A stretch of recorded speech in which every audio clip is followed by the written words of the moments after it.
owuok oko mar nyiso hera e kido mopogore opogore kawuono e seche ma piny gi maingo odiochieng hera kata Valentine's Day. E kaunti ma Nairobi, obila obedo kod thuolo mar ringo odiochieng Valentine's ka gipogo maua ne jopiny. Ka e kaunti ma Kericho, johala kaachiel kod jotend piny kata jotend dini obago nyasi ne nyithi kiye ka gidhialo odiochieng mar hera kanyakla. Jafwambo mar Joyce Oduor nigi mathoth ewi kaka jopiny ne oringo odiochieng mar Valentine's e gwenge mopogore opogore. Tarik 14 dwe mar ariyo higa ka higa, piny ngima dhialo odiochieng hera kata Valentine's Day, kama jopiny nyiso kit hera e yore mopogore. Ohala mar uso maua kaachiel kod mwandu mamoko marakwaro chacho, ranyisi ni johala oikore makare mar neno ni jonyiepo ok okoso gigo magidwaro nyiewo mondo ginyis hera ne joheragi. Moko kuom jopiny owuok oko mar nyiewo maua kaachiel kod mich mamoko ne jogo magihero ka gijiwo jopiny mondo med nyiso hera kata e odiochienge mamoko. Kawuono abiro kae nyiewo maua. Maua manyiewono en mar mamwa because en mogola mabor, to kendo maua mare amiye kapod ongima. Mano emomiyo abiro ka chieng' ma kawuono. Kawuono en chieng' hera. Hera en gima nochako chon e garden of Eden kocha chande.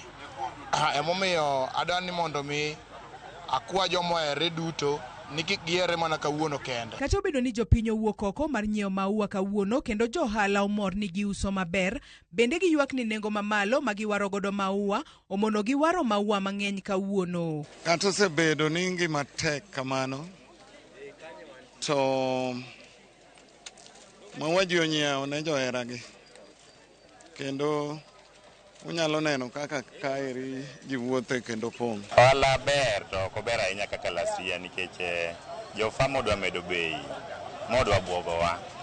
Koro ing'eni ka customer kobiro, customer penjo ni kawuono tek manade. Koro gikuomwa kata sani wause 100, lakini last year nowause ga 50 bob. Sani aneno ka ji biro molo last year ne bet ji 10. Maua mwakaoga banj gi 400, sani ne usonwa 1,200.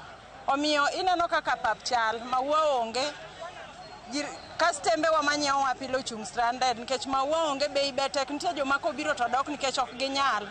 Ngima mar bei oingogi. Obila bende ne okodong' chien e nyiso hera kawuono ka jolupo gai mar obila Eliud Lagat kod Gilbert Masengeli ne ochiwo maua ne jopiny e boma ma Nairobi. Jotend obila go wacho ni okang' makamano en mar jiwo osiep makare e kindgi kod jopiny. Today we decided that we join other Kenyans in celebrating this day by sharing flowers just to express the love and care the National Police Service have for our people. We are delighted that today, this morning, here in Nairobi, we were able to interact with the members of the public. So ours is just to extend to the members of the public that we pray for you guys. Always remember and care for your neighbor as you could care for yourself, and we live in harmony. Kaka yorno mar nyiso hera odiochieng' makawuono, johala kaachiel kod jotend dini e kaunti ma Kericho bende owuok oko mar limo nyithi kiye modak kuonde ma nyithi kiye odake. Ninajua kila mtu anajua maana ya Valentine, lakini ukiangalia kwa orphanage hawajui maana ya Valentine. So leo tukaamua tukasema ya kwamba hata sisi tunaweza kuwa their Valentine, na tukasema acha tuite watu pamoja. At least our mission ilikuwa at least for the next 6 months hawa watoto wapate chakula. Manake upendo ni kumake sure mtu ako na chakula.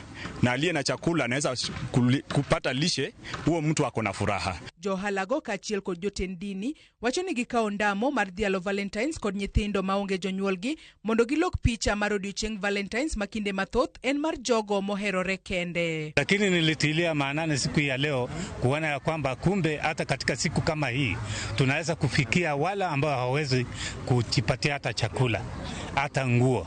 Na hii kitu kama ingefanyika katika Kenya yetu nzima, taifa yote, kweli tungeweza kusaidia watu wetu ambao hawawezi kupata hata ile ya kuweza kuweka mdomo.